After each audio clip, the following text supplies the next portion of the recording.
Alhamdulillah, alhamdulillahilladzi khalaqal insana al-awwal nabiyyana Adam alaihi salam alladzi khalaqahu min turabin thumma sawwahu ahsana taqwim. Wassalatu wassalamu ala nabiyyina wa rasulina al-mustafa Muhammad sallallahu alaihi wasallam wa ala alihi wa ashabihi wa man tabi'ahum bi ihsanin ila yaumiddin. Amma ba'd.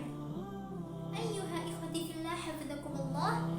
Dimanapun anda berada, semoga senantiasa dalam lindungan Allah subhanahu wa ta'ala, dipermudah segala urusannya dan diperlancar dalam meraih rezeki di jalan Allah subhanahu wa ta'ala. Amin, amin ya rabbal alamin.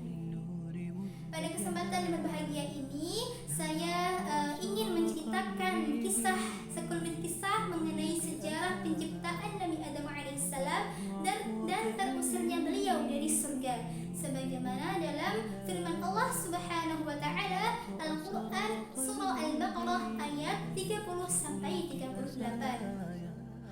Ayyuha ikhwati fillah rahimakumullah.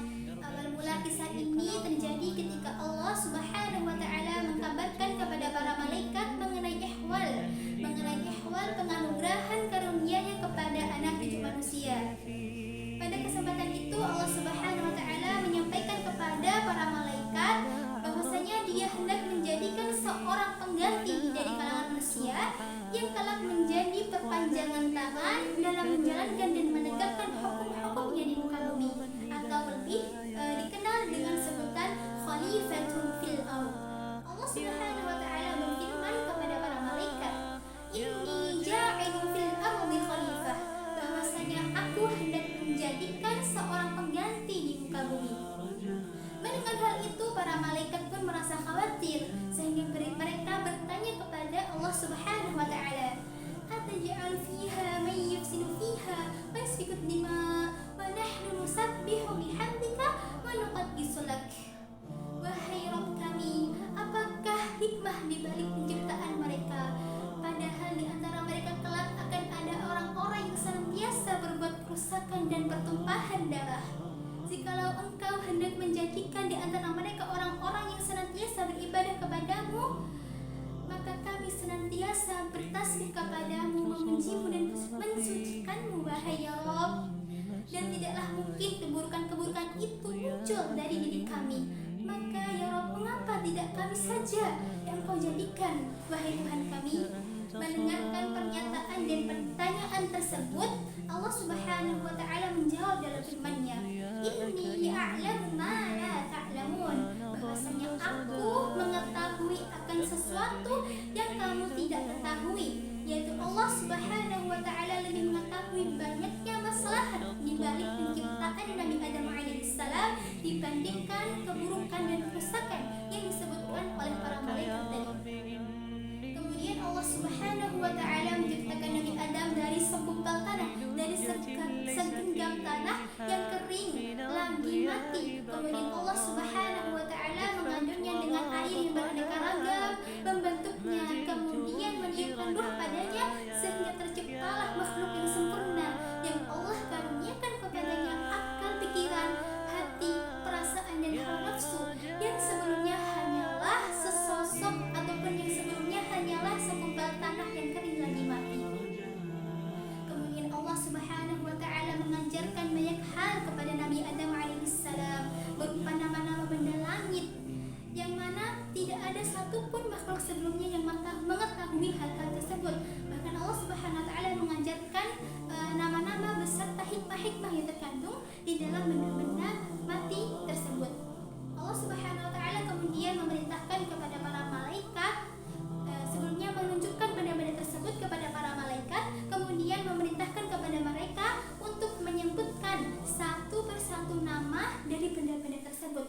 Namun tidak ada satupun para malaikat yang mampu menjelaskan nama-nama benda tersebut. Bahkan tidak ada satupun yang mengetahui apa hikmah yang terkandung di dalam benda-benda tersebut.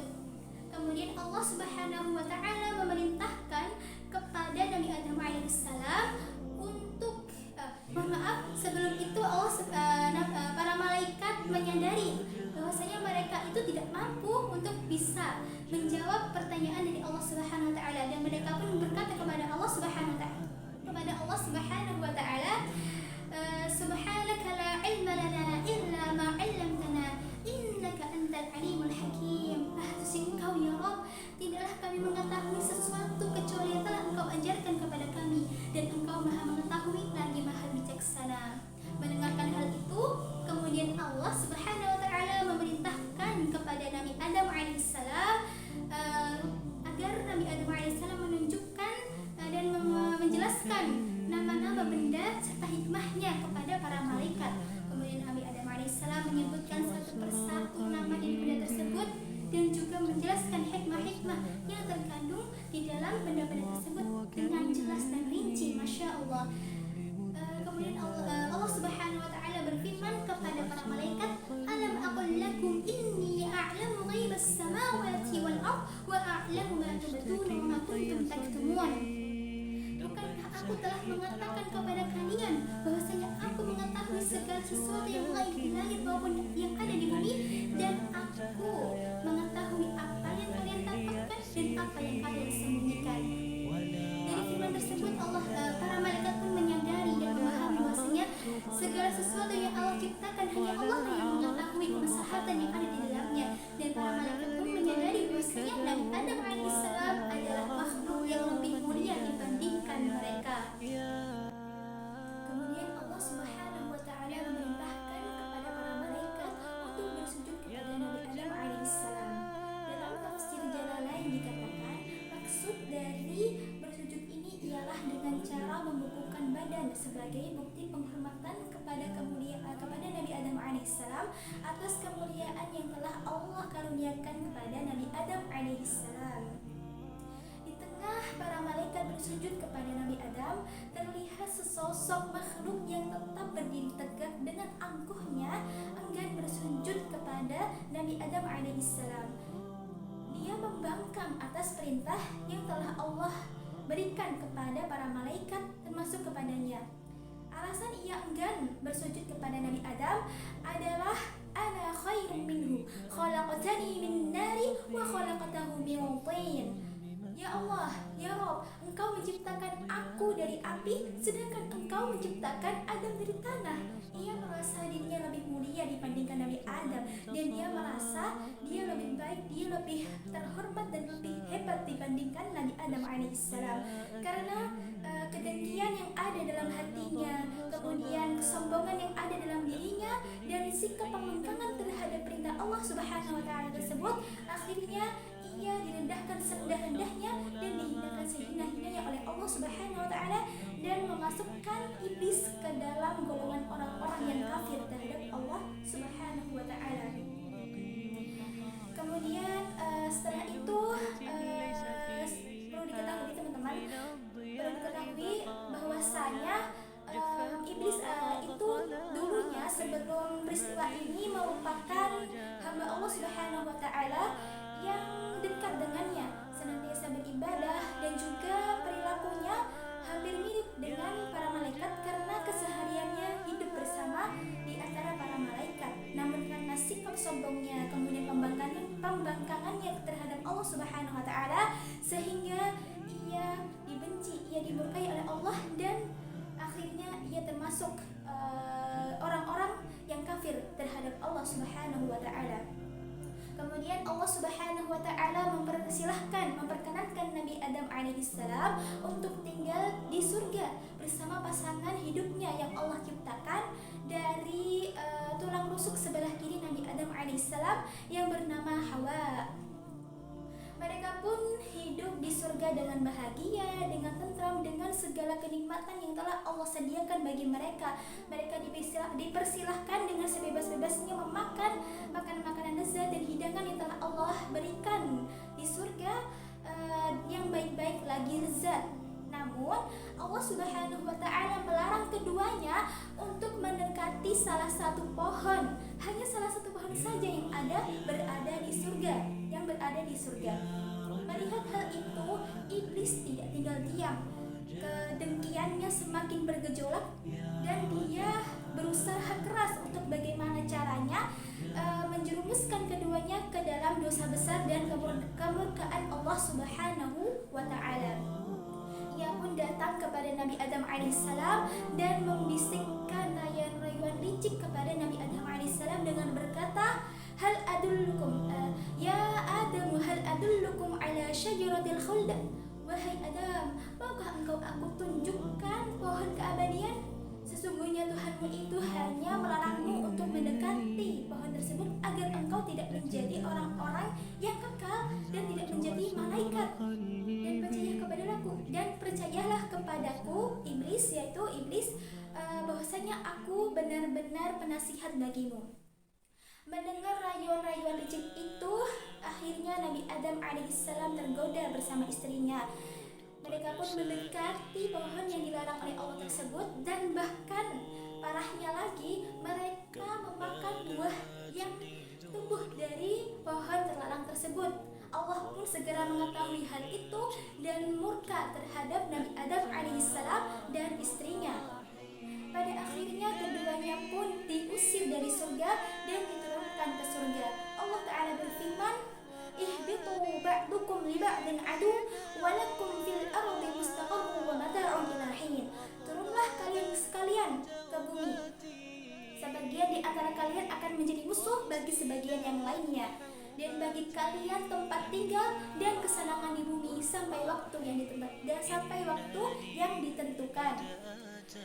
Kemudian Nabi Adam alaihissalam diturunkan ke bumi bersama istrinya di belahan bumi yang berbeda, bahkan sangat berjauhan. Di tengah kesedihan yang mendalam pada diri Nabi Adam alaihissalam, kemudian kesendiriannya, kegalauannya, juga penyesalan yang luar biasa terhadap perilakunya, terhadap perbuatan yang telah melanggar larangan Allah Subhanahu wa Ta'ala tadi. Ia pun terus setiap hari berdoa meminta ampun kepada Allah Subhanahu wa Ta'ala. Melihat kondisi Nabi Adam tersebut, Allah Subhanahu wa Ta'ala pun mengilhamkan beberapa kata kepada Nabi Adam alaihissalam yang berbunyi, Rabbana zalamna anfusana wa illam taghfir lana wa tarhamna lanakunanna minal khasirin. Wahai Tuhanku, aku telah menzalimi diri wahai Tuhan kami telah menzalimi diri kami, maka apabila Engkau tidak mengampuni kami dan apabila Engkau tidak merahmati kami, maka kami akan termasuk golongan orang-orang yang merugi. Kemudian Nabi Adam alaihissalam pun bertaubat kepada Allah Subhanahu wa Ta'ala dengan menggunakan dengan mengucapkan kalimat-kalimat yang telah Allah ilhamkan kepada beliau. Dengan kerahmatan dan kasih sayang Allah yang luar biasa kepada Nabi Adam, kepada hambanya tersebut, maka Allah Subhanahu wa Ta'ala pada akhirnya menerima taubat Nabi Adam alaihissalam. Dan di waktu yang amat lama berpisahnya antara Nabi Adam alaihissalam dan Siti Hawa, pada akhirnya Allah Subhanahu wa Ta'ala menentukan waktu yang tepat dan mempertemukan serta mempersatukan mereka berdua kembali, yang tepatnya bertempat di Bukit Jabal Rahmah insyaallah. Dan mereka pun hidup bersama kembali, menikmati segala rezeki yang telah Allah berikan, kemudian fasilitas berupa tempat tinggal, dan Allah juga memberikan mengaruniai kepada keduanya keturunan yang banyak.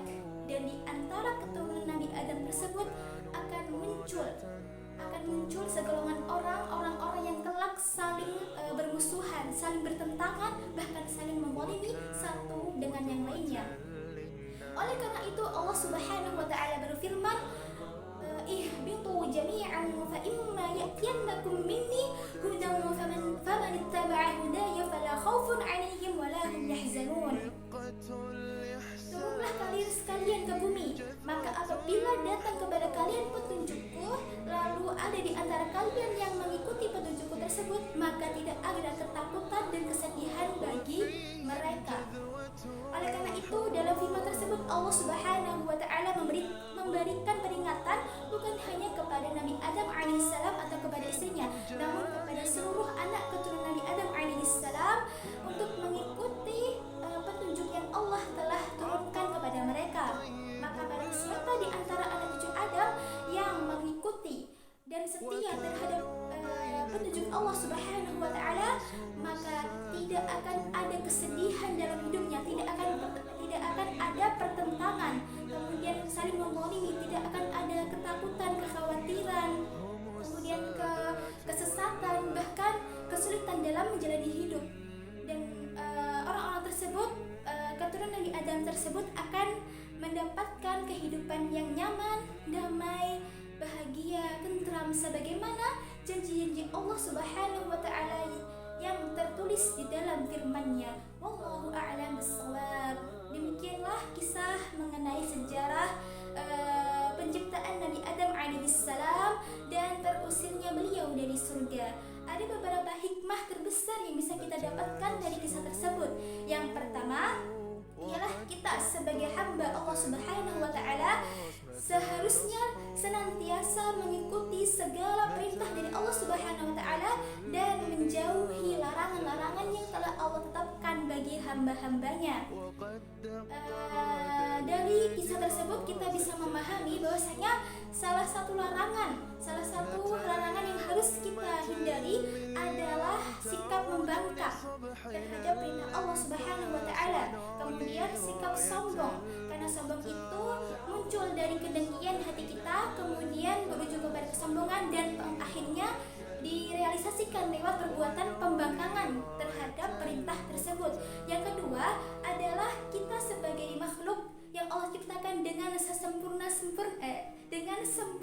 sesempurnanya makhluk di antara makhluk yang lainnya, hendaklah senantiasa mampu untuk bisa mengendalikan hawa nafsu dengan cara yang baik, dan senantiasa mengendalikan hawa nafsu kita dengan keimanan, dengan kekuatan keimanan dan ketakwaan kepada Allah Subhanahu wa taala, sehingga hawa nafsu kita senantiasa terarah kepada hal-hal yang baik dan mendekatkan diri kepada Allah serta kepada ketaatan